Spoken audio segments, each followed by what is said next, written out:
오늘 소개할 작품은 2021년에 방영한 모범택시 시즌1과 2023년 2월부터 4월에 방영한 모범택시 2입니다. 모범택시는 오상호 작가가 집필한 SBS 드라마 시리즈로 까를로스 크크제진의 웹툰 모범택시가 원작입니다. 모범택시는 선한 사람을 괴롭혀 법적 처벌을 피해간 범죄자를 베일에 가려진 택시회사 무지개 운수와 택시기사 김도기가 억울한 피해자를 대신해 사적으로 응징해 복수를 완성하는 사적 복수 대행극으로 참신한 소재와 파워풀한 액션, 몰입감 있는 연출로 많은 인기를 얻고 있는 드라마 시리즈입니다. 이곳은 서울 중랑구에 있는 택시회사인 문화교통입니다. 드라마 속의 택시회사 무지개 운수로 촬영된 곳이고요. 문화교통 건물 옆에 택시회사 무지개 운수와 범죄 피해자 지원재단인 파랑새재단의 대표인 장성철의 집이 있어요. 성철이 현재 거주 중인 집은 본래 사장이었던 부모님이 사시던 주택이었어요. 성철은 젊은 시절 연쇄살인마 오철영에게 부모를 잃고 악에게 지지 말고 선으로 악을 이기라는 성경구절을 캐치프레이즈 삼아 사설 복수대행 서비스인 모범택시팀을 진두지휘하고 있어요. 자신이나 도기의 부모님이 강력범죄로 희생된 근본적인 이유가 범죄자들에 대한 사회의 어설픈 관용이라고 믿고 있죠. 성철은 이러한 이유로 범죄 피해자를 돕는 파랑새 재단을 운영하고 있고 모범택시 의뢰자에게 의뢰와 연계해 파랑새 재단에 지원을 해줍니다. 성철은 모범택시의 컨트롤타워 역할로 복수대행 서비스에 대한 승인 여부를 결정하고 회의를 주최하고 정보를 주는 역할을 합니다. 복수가 끝나면 의뢰자에게 파랑새 재단을 통한 지원을 하면서 뒷마무리를 주로 하는데요. 때로는 도기의 서포터로 현장에 나가기도 하죠. 성철은 이 의뢰를 통해 범죄자를 응징하고 낙원신용정보 대표 백성미가 운영하는 사설 감옥에 보내 교화시키지만 그 과정에서 직접 그들이나 그들의 주변 사람들을 죽이거나 고문을 행하지는 않아요. 그리고 부모님이 살해당한 이후에도 성철은 현재 그 집에서 거주 중이죠. 모범택시 시즌1 1회 무지개 운수의 복수를 의뢰한 첫 번째 의뢰자인 강마리아는 지적장애인으로 만 18세가 되어 보육원에서 자립하려고 할 때 컴퓨터를 하는 일이라는 얘기를 듣고는 설레는 마음으로 공장으로 향했는데요. 알고 보니 그 공장은 젓갈 공장이었어요. 마리아는 이후 젓갈 공장의 사장인 박주찬으로부터 노동 착취와 심한 학대를 당했고 박 사장의 부하인 조종근으로부터는 지속적으로 성폭행까지 당했습니다. 게다가 마리아는 공장에서 도망쳐 나오다가 순찰을 나온 김형욱 경감을 발견하고는 도움을 청했지만 하필이면 김경감 역시 박 사장과 결탁해 뒷돈을 받아먹는 부패한 비리경찰로 그녀를 잔인하게 괴롭히는 만행을 저지릅니다. 결국 이를 견디지 못한 마리아는 숙소에서 손목을 그어 병원에 입원하게 되고 의식을 차리자마자 조종근이 깨어나기 전에 병원을 탈출해 한강으로 가서 투신을 시도하려다 난간 바닥에 붙어있던 무지개 운수 전화번호를 발견해 무지개 운수에 전화를 겁니다.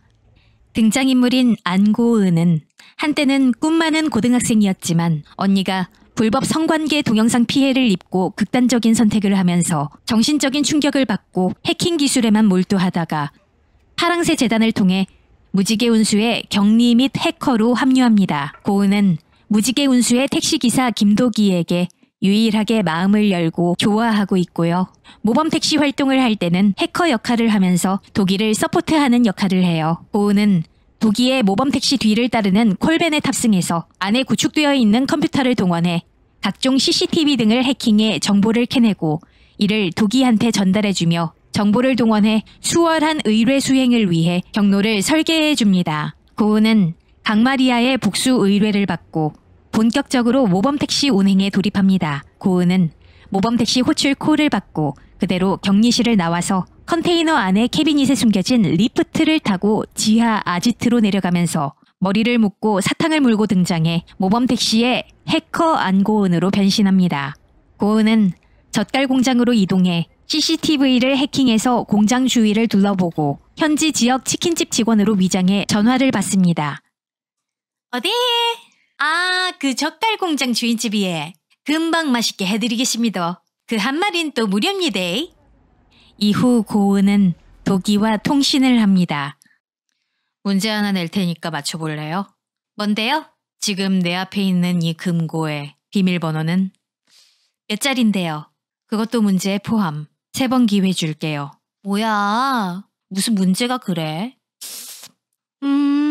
지금 내 마음을 맞춰보라는 거랑 뭐가 다른지. 그것도 문제에 포함. 기회는 1번. 현재 김도기 기사님의 마음은 나를 향한 절대적인 믿음.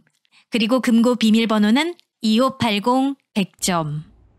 이렇게 고은은 도기와의 통신을 통해 박주찬의 금고 비밀번호를 털었고요.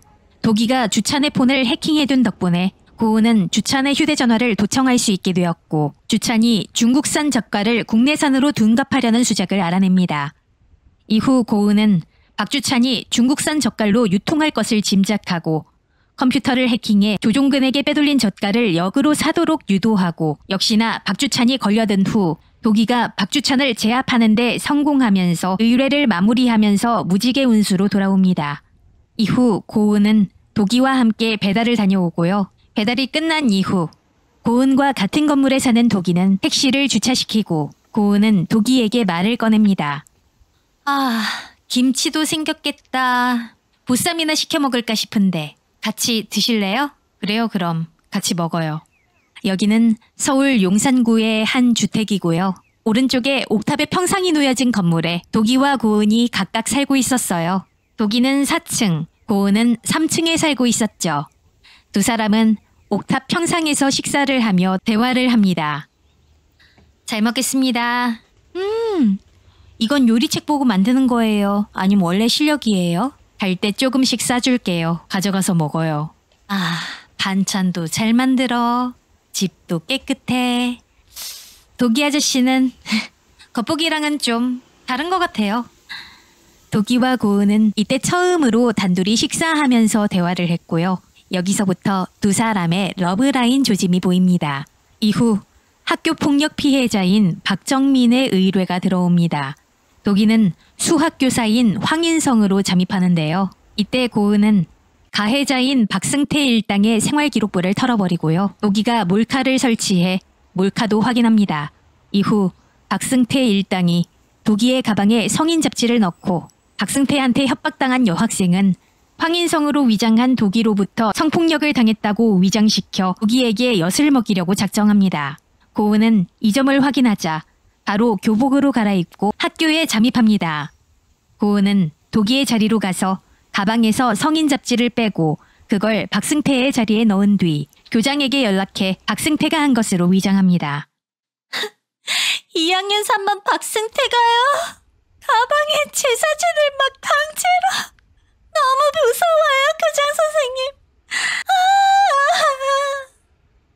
그리고 고은은 박승태한테 협박받은 여학생에게 괜찮아, 네 잘못 아닌 거 알아. 이거 한번 볼래? 협박당하던 모습이 찍힌 사진을 보여주며 여학생을 안정시킵니다. 지금까진 봐줄게. 근데 이 시간 이후로도 계속 그러면 네 잘못도 되는 거야. 알아들었으면 고개 끄덕끄덕. 오늘 바로 쫓겨난다에 1표. 난 니네들 끌려가서 혼난다에 1표. 이렇게 고은은 도기한테 판을 깔아줬고요. 이후 도기는 승태를 건물 아래로 밀어버리고 고은은 도기와 연락해 미리 에어매트를 설치한 뒤 그대로 승태를 다른 곳으로 데려가 도기가 참교육하도록 만듭니다. 이후 고은은 길에서 쓰러졌다는 도기를 찾아서 병원에 갑니다. 길에서 갑자기 쓰러졌다면서요. 피곤해서 잠깐 눈 좀 붙였어요. 너무 걱정할 일 아니에요. 피곤하다고 길에서 잠을 자요? 기사님 무슨 노숙자예요? 아이고, 우리 고은이가 김고은 걱정을 많이 했네. 이렇게 한 걸음에 달려오고. 괜찮대.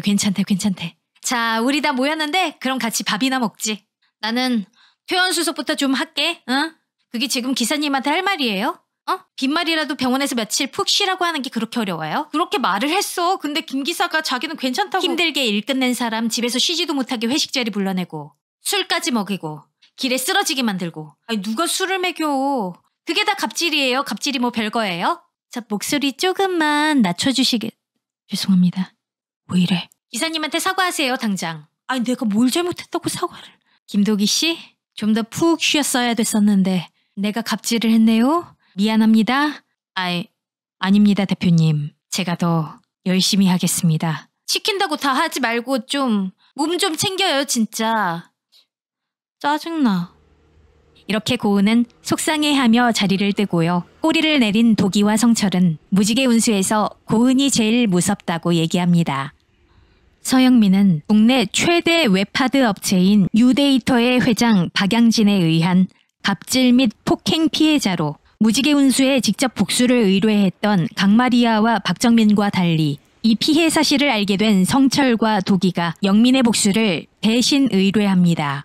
고은은 유데이터의 CCTV가 오프라인으로 되어 있어서 회사 직원이 아니면 해킹을 못한다고 얘기를 하는데요. 이 이야기가 발단이 되어서 도기가 유데이터에 입사를 하게 됩니다. 도기는 회사에 잠입한 출근 첫날 박양진 회장이 등장한 이후 일반적인 회사와는 전혀 다른 막장의 광경을 보고 경악을 합니다. 도기는 이번 사건의 핵심이 전략기획실임을 확인합니다. 유데이터 회사 안에 있는 도기는 고은과 통신합니다. 연결됐어요? 됐어요. 우리 김도기 과장 일 잘한다. 도기가 유데이터에 입사해 차내 곳곳에 CCTV를 설치하게 되어 드디어 고은이 유데이터의 CCTV를 확인하며 해킹을 할 수 있게 되었어요. 이후 도기는 전략기획실로 옮기는 데 성공해 회사로부터 카드키를 받은 뒤 처음으로 갤러리 서버에 진입하는데요. 고은도 그 카드키를 복사해 서버로 들어갑니다. 그런데 도기와 고은이 서버에 들어가자마자 본 것은 바로 고은의 죽은 친언니 안정은의 불법 촬영된 동영상이었어요. 고은은 서버를 보자마자 엄청난 충격과 동시에 오열을 하고 그대로 차에서 빠져나와 도망칩니다. 성철이 고은의 집에 찾아가 보지만 엄청난 충격에 고은의 집은 어지럽혀져 있었고 고은은 문을 잠그고 방에서 나오지 않았어요. 충격에서 빠져나오지 못하고 오랫동안 울고 있던 고은은 자신과 같이 가족을 잃은 상처가 있는 도기가 힘들어하던 모습을 떠올리고 그러던 중 콜이 울립니다. 고은은 도기를 도와야겠다는 생각으로 눈물을 삼키고 성철의 집에 찾아가고요. 성철에게 언니의 동영상을 들어 트래픽을 발생시키면 광산이라고 불리는 곳을 찾을 수 있다며 오토바이를 타고 박양진의 별장으로 갑니다. 박양진의 별장에 도착한 고은은 홀벤에 타서 컴퓨터 앞에 앉은 뒤 눈물을 머금고 언니의 이름을 검색해 언니의 불법 동영상을 튼 뒤 광산의 위치를 파악하는 데 성공합니다. 그리고 도기에게 우리 언니가 더는 고통받지 못하게 다 날려버리라고 하며 도기에게 마지막 의뢰를 합니다. 이후 도기가 박양진의 부하들을 전부 쓸어버리고 빠져나와 광산으로 가고 양진이 안에서 문을 잠그자 고은은 차를 운전해서 그대로 광산에 들이박습니다. 그리고는 광산에 폭탄을 설치하고 현장을 빠져나와 눈물의 카운트다운과 동시에 서버실에 설치한 폭탄들을 터뜨림으로써 수많은 불법 동영상의 원본 데이터들이 보관된 컴퓨터들과 서버를 박살내버리고 결국 오랜 수관인 언니의 복수를 성공하며 8회가 마무리됩니다. 백성민은 낙원신용정보의 회장으로 배모라고 불리는 지하금융계의 큰손입니다. 성민은 사람은 믿지 않지만 돈은 믿는 사채업자로 도기를 눈여겨보고 있으며 자신의 밑에서 일하기를 제안합니다. 이야기가 진행될수록 그녀의 어두운 뒷세계가 드러나는데 지하금융계뿐만 아니라 유흥계까지 싹 다 그녀가 쥐고 있는 것으로 보이죠. 구석태는 성미의 비서이자 오른팔로 성미가 돈 다음으로 믿는 사람입니다. 드라마 후반부에서 석태가 성미의 지시로 동생 구영태와 함께 일반인들을 유인해 장기를 적출한 사실이 드러납니다. 구영태는 구석태의 쌍둥이 동생이자 낙원 CNC 계열사인 낙원 헬스케어의 상무입니다.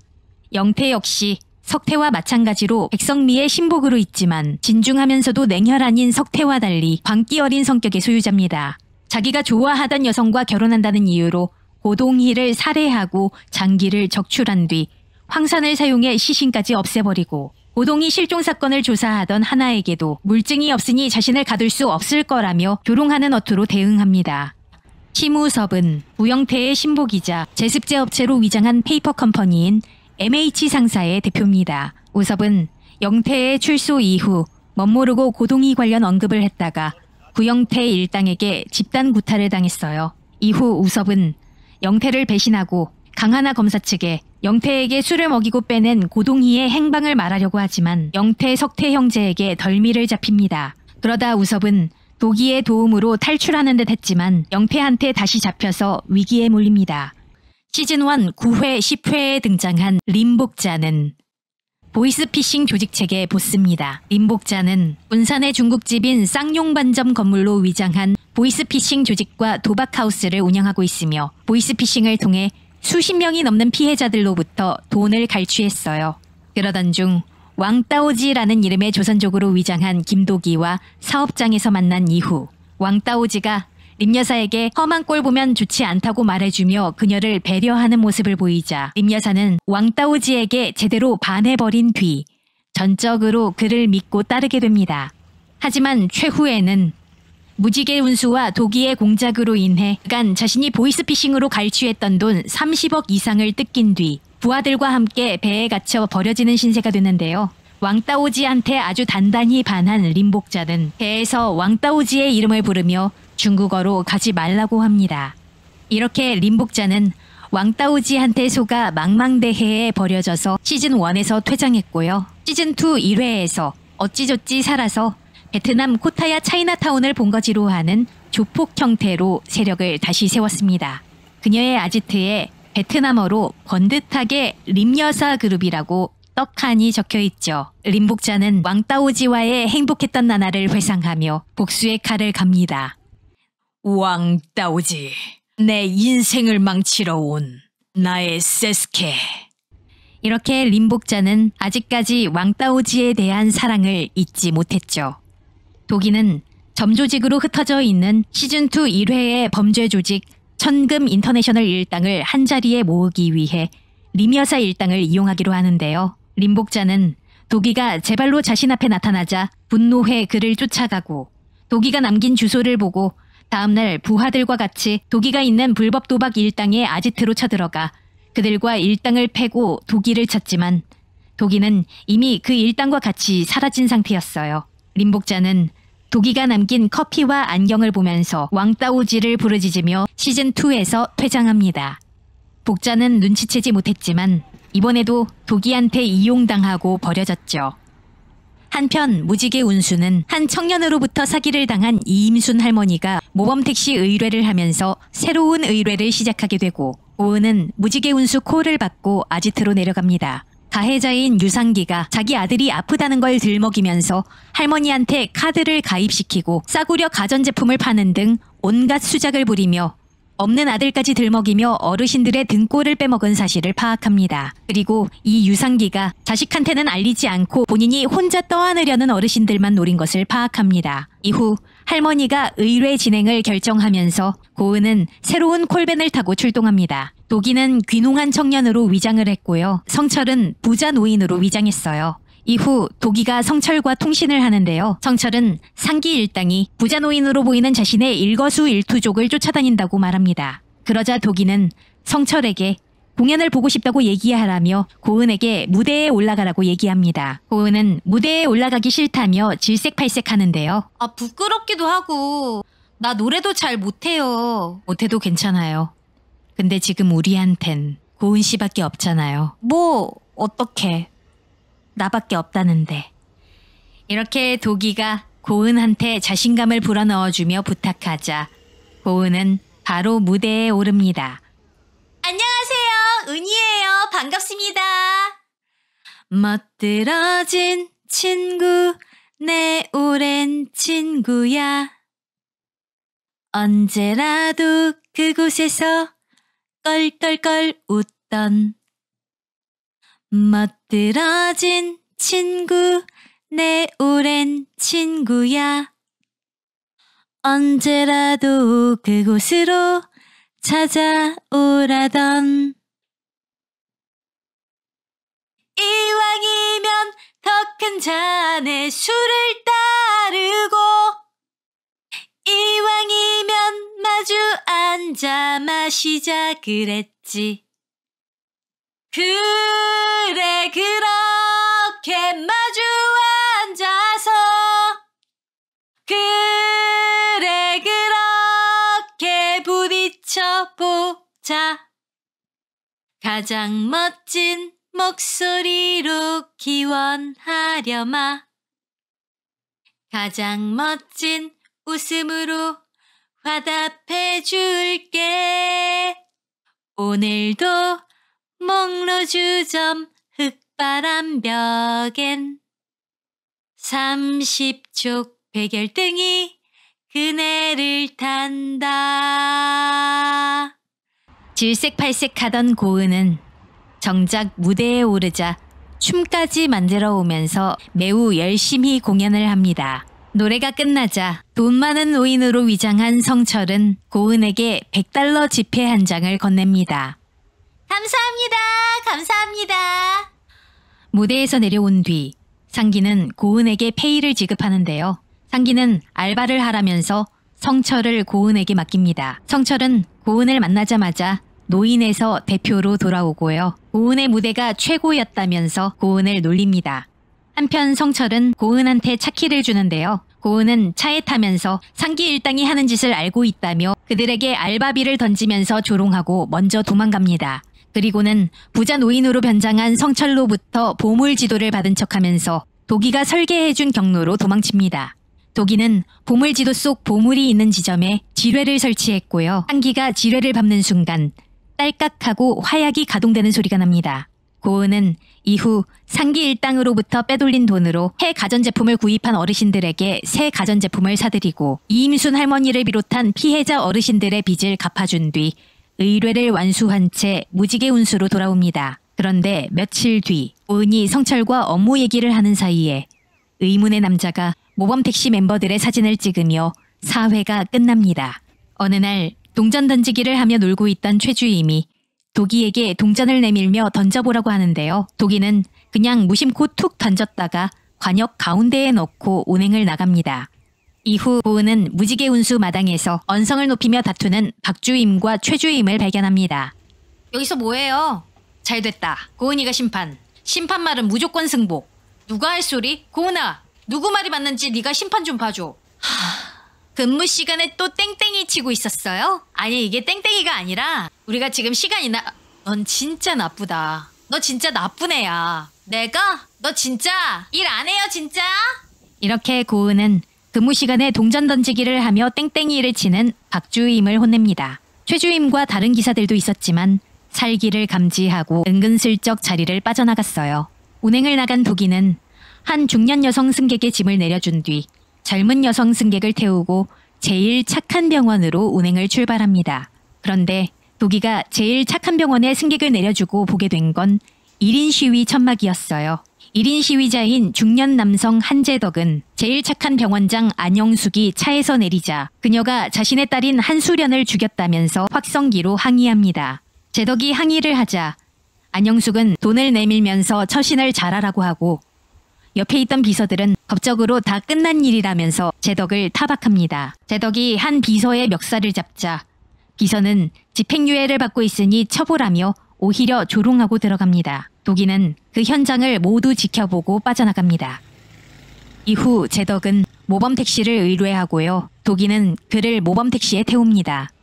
재덕에게는 하나뿐인 딸 수련이 있었는데요. 어느 날 육상선수의 꿈을 키우던 수련이 고관절의 통증을 호소하자 재덕은 빠른 재활을 위해 수련에게 수술을 권유했어요. 수련은 아빠 재덕의 권유로 제일 착한 병원에서 안영숙 원장으로부터 수술을 받았습니다. 재덕은 수련을 배웅하고 수술실 앞에서 기다리는데요.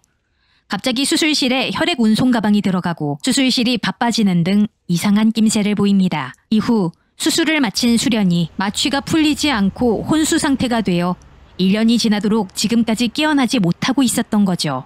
법정에 가서도 결국 CCTV 증거가 없다는 이유로 민사소송마저 패소로 끝났고 그때부터 재덕은 제일 착한 병원 앞에서 1인 시위를 이어갔어요.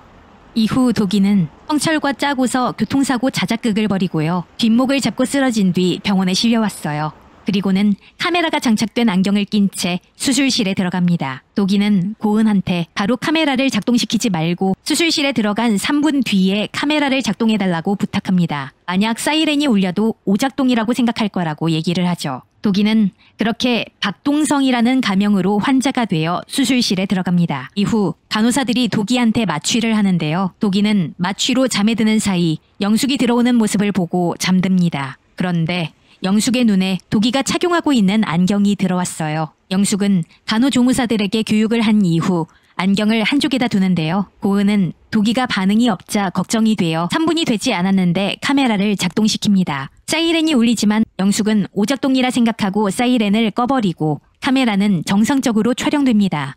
그런데 영숙은 공선생이란 남자를 부르면서 빠지더니 그 공선생이 들어와서 대리수술을 집도하며 9회가 끝납니다. 공선생이라 불리는 공수호 과장이 쥔 메스가 도기의 살을 찢으려던 순간 진짜 박동성 환자가 찾아와 수술 언제 받냐고 물어보면서 수호와 영숙 둘 다 다른 환자가 들어온 것을 인지하고는 도기를 회복실로 보냅니다. 다행히 도기는 마취에서 깨어납니다. 이후 도기는 수호를 미행해 한 빌딩으로 갑니다. 도기가 수호를 따라간 곳은 메디토피아라는 의료기기 회사였죠. 수호는 의료기기 회사 영업사원이었던 거예요. 무지개 운수 아지트에서 멤버들은 이 사안에 대해서 대화를 하는데요. 최주임은 영숙 본인이 수술을 못하면 의사를 구하면 되는 거 아니냐고 하는데 성철은 영숙이 돈을 아끼려고 영업사원에게 수술을 시키는 것이라고 얘기합니다. 그리고 고은이 또 다른 놀라운 사실을 찾아내는데요. 영숙이 과거 안지은이라는 이름으로 대리수술을 시켰다가 벌금형을 받은 뒤 의사면허 박탈이 아닌 6개월 면허 정지만 받은 채 안영숙으로 개명해 똑같은 짓을 벌이고 있다는 것이죠. 이를 알게 된 멤버들은 충격에 빠집니다. 결국 멤버들은 안영숙과 공수호에 대해 알아보기 위해 더 침투합니다. 먼저 최주임이 영숙과 수호가 만나는 술집에 직원으로 위장해 들어간 뒤 동태를 살핍니다. 최주임은 둘의 대화를 통해 영숙이 의료기기 회사 카드로 술을 결제하는 것을 알게 됩니다. 그리고 영숙을 픽업하러 온 원무 과장의 차를 콜밴으로 쳐서 사이드미러를 부순 뒤 비서가 콜밴을 쫓아가고 그때 도기가 택시를 끌고 그 자리에 주차하면서 수호를 모범택시에 태우게 됩니다. 도기는 수호를 위협해 수련의 수술 당일 벌어진 일을 듣게 되는데요. 이 수술 역시 수호가 집도를 했는데 이때 수호가 실수를 하면서 출혈이 발생하고 말았어요. 그래서 수호가 영숙을 불렀는데 영숙은 혈액을 더 가져오라고 했죠.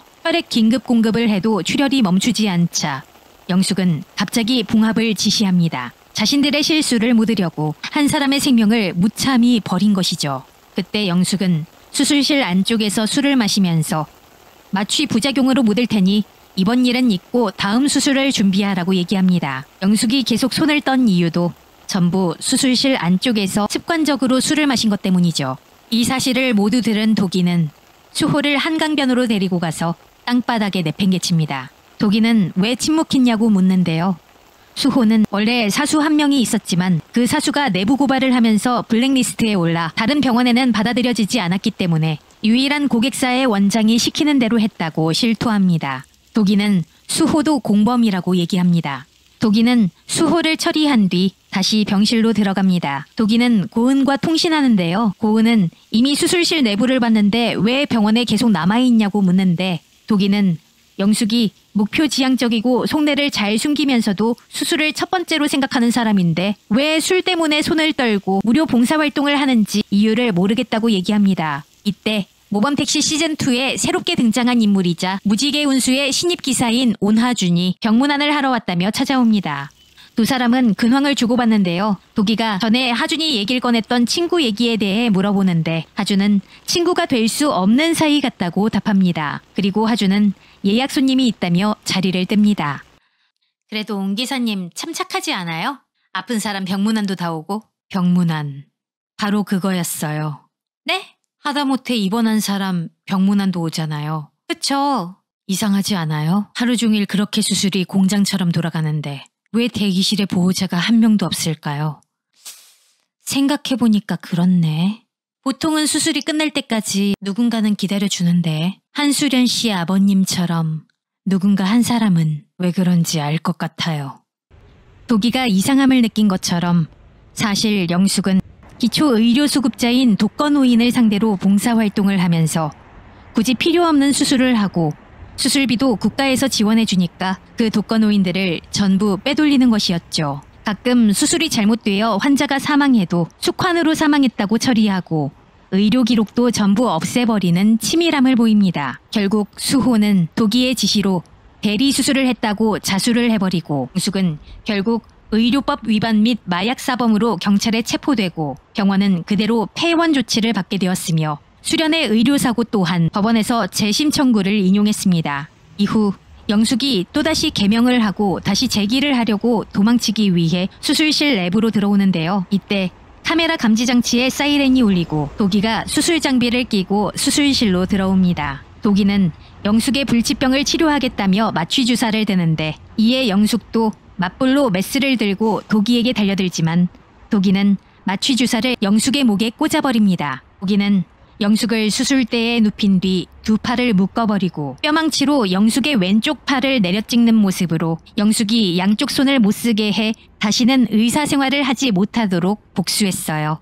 의뢰를 마무리하고 복귀하는 길, 도기는 이어플러그에 이상한 소리가 들린다는 것을 느낍니다. 두 사람은 이 소리의 출처가 도기가 탄 모범 택시라는 것을 알게 됩니다. 그 소리는 점점 더 심해져서 아예 통신이 불가능한 수준이 되었고 택시는 갑자기 연기가 나면서 좌회전을 합니다. 이때 뒤따르던 멤버들도 따라가는데 그 순간 택시가 폭발합니다. 하지만 택시가 폭발하기 30초 전쯤에 도기는 낌새를 느끼고 일부러 골목으로 차를 돌린 뒤 탈출해 목숨을 건집니다. 이후 도기가 아직 폭발한 차에 갇힌 줄 알고 차로 다가가려던 고은을 막아세워 보호합니다. 멤버들은 서로 상태를 확인한 뒤 택시에 불이 꺼지자 드론을 통해 뒤집혀진 택시를 둘러보는데요. 누군가가 폭발물을 설치한 것을 알아냈고 누군가 무지개 운수를 노린다는 것을 알게 됩니다. 그래서 도기는 자신이 죽은 것으로 위장해서 장례식을 부탁합니다. 멤버들이 빈소에서 연기하는 동안 도기는 콜벤에서 고은의 자리에 앉아 지켜봅니다. 멤버들은 도기의 설계에 따라 각자 상복에 카메라를 장착한 채 수상한 모습을 보이는 조문객을 촬영하고 그걸 도기가 받아서 신상을 저장합니다. 도기는 누군가가 자동차에 서류를 주는 모습을 포착하는데요. 손가락에 낀 반지를 주목하게 됩니다. 도기는 수상하다고 생각해서 콜벤을 끌고 그 차를 따라가는데요. 도착한 곳은 클럽인 블랙선이었어요. 이후 도기는 택시를 타고 아지트로 돌아오는데요. 멤버들이 도기를 기다리고 있었어요. 고은은 수상했던 조문객들이 모두 블랙선에서 일하고 있다고 얘기를 하는데 최주임은 보통 저런 사람들이 자신의 사업장 침범을 싫어한다고 얘기합니다. 성철은 아까 하준으로부터 받은 사직서까지 내놓으며 하준에게 수상한 점이 한두 개가 아니고 개인정보도 가짜라고 하면서 하준이 도기를 암살하려 했다는 것을 확신합니다. 멤버들은 하준을 어떻게 잡냐고 하지만 도기는 블랙선에 가보면 알 것 같다며 멤버들 모두 블랙선으로 향합니다. 도기는 클럽에 들어가기 위해 정장샵에 가서 고은과 함께 정장을 맞춥니다. 그리고는 부자 코스프레를 통해 MD 윈디를 통해 클럽으로 입장하게 됩니다.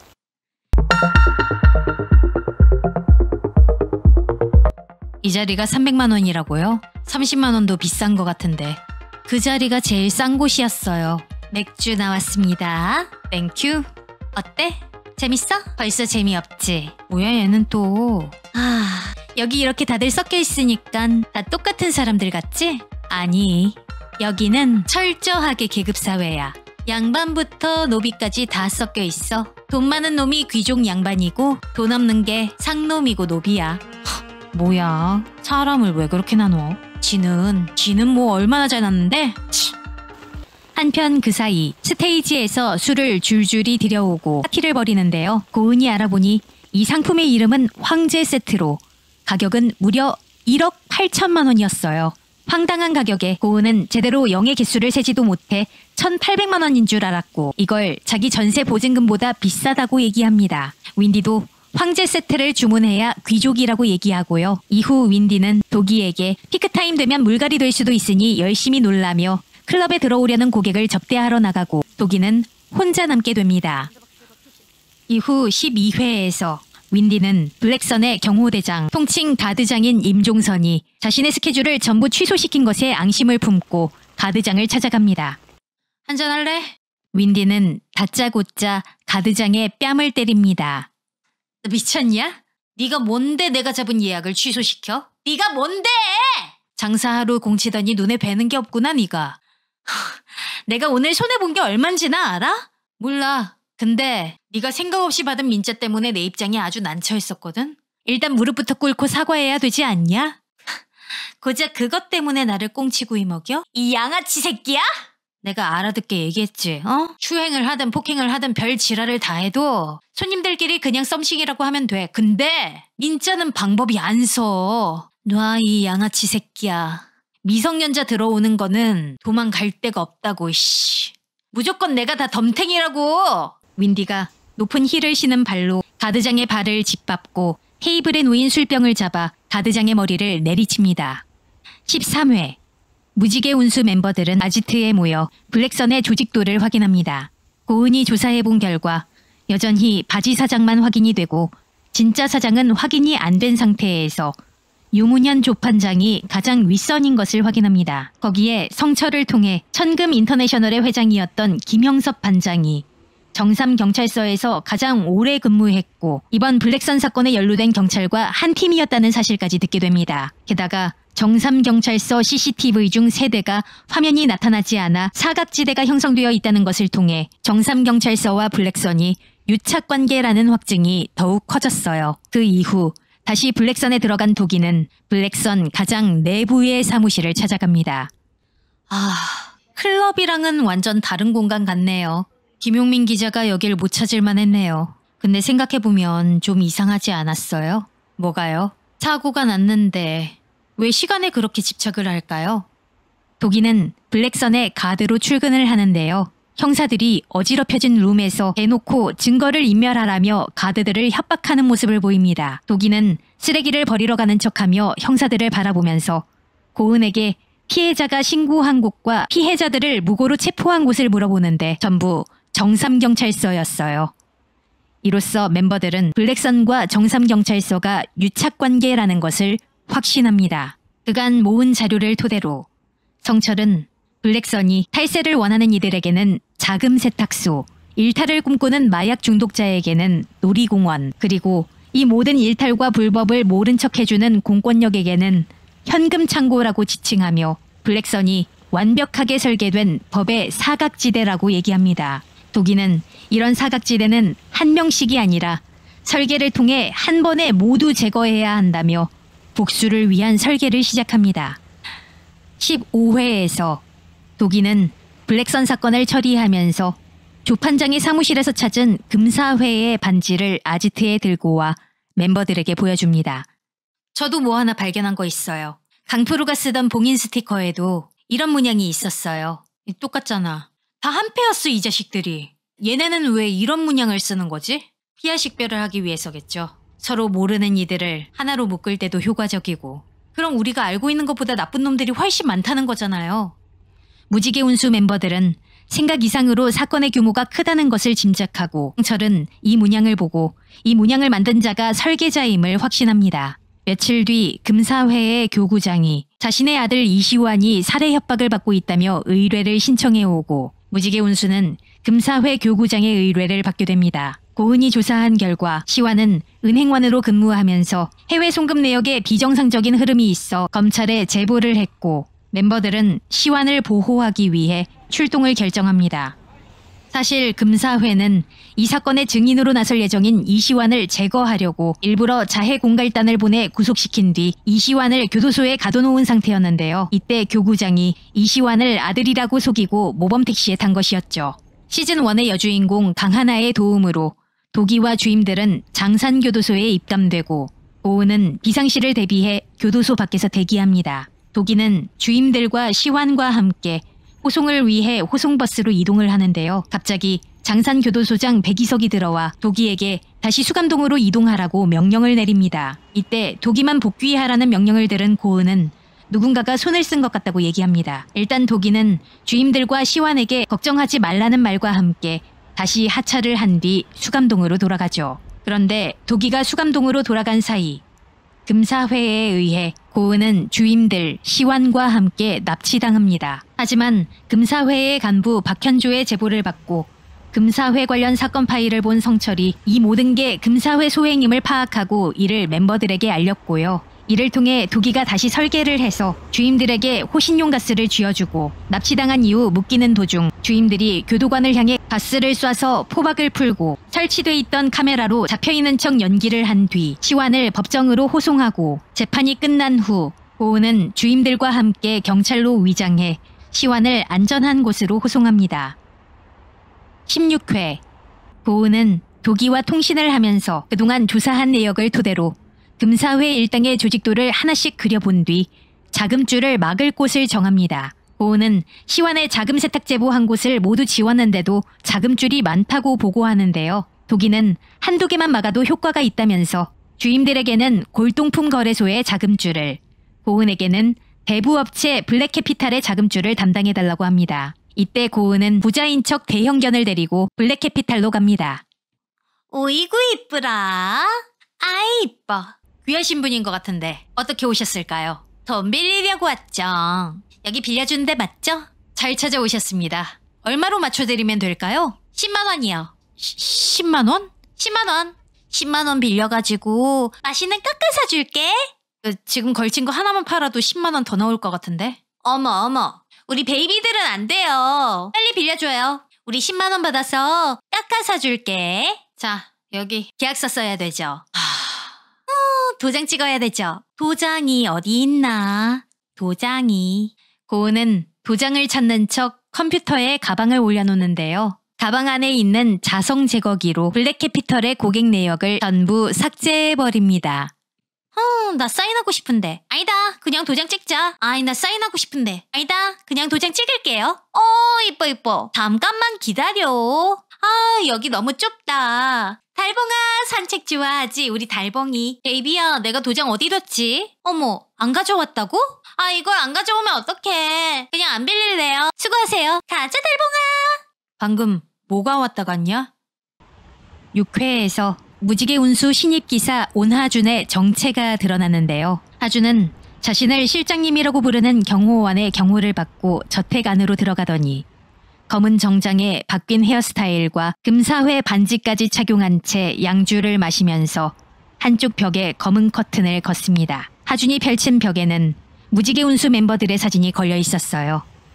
하준의 정체는 바로 무지개 운수를 쫓는 비밀 조직인 금사회의 실장이었어요. 13회에서 과거 하준이 무지개 운수의 면접을 보러 온 모습이 등장하는데요. 하준은 성철의 사무실 분위기가 어릴 적 자신을 키워준 분의 집 분위기와 비슷하다고 언급합니다. 성철이 지원 동기를 묻자 어릴 때부터 시설에서 혼자 자랐으며 혼자 있는 시간이 많다 보니 누군가가 자신을 찾아와주면 좋겠다는 생각을 많이 했다고, 택시 운전을 하면 사람들이 자신을 찾아와주기 때문에 지원한다고 답했어요.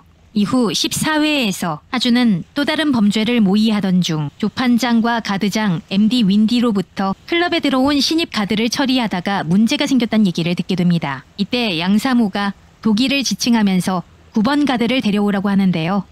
조판장은 그 9번 가드가 들어온 뒤 클럽 내부에 미심쩍은 일과 사건들이 많았다고 보고합니다.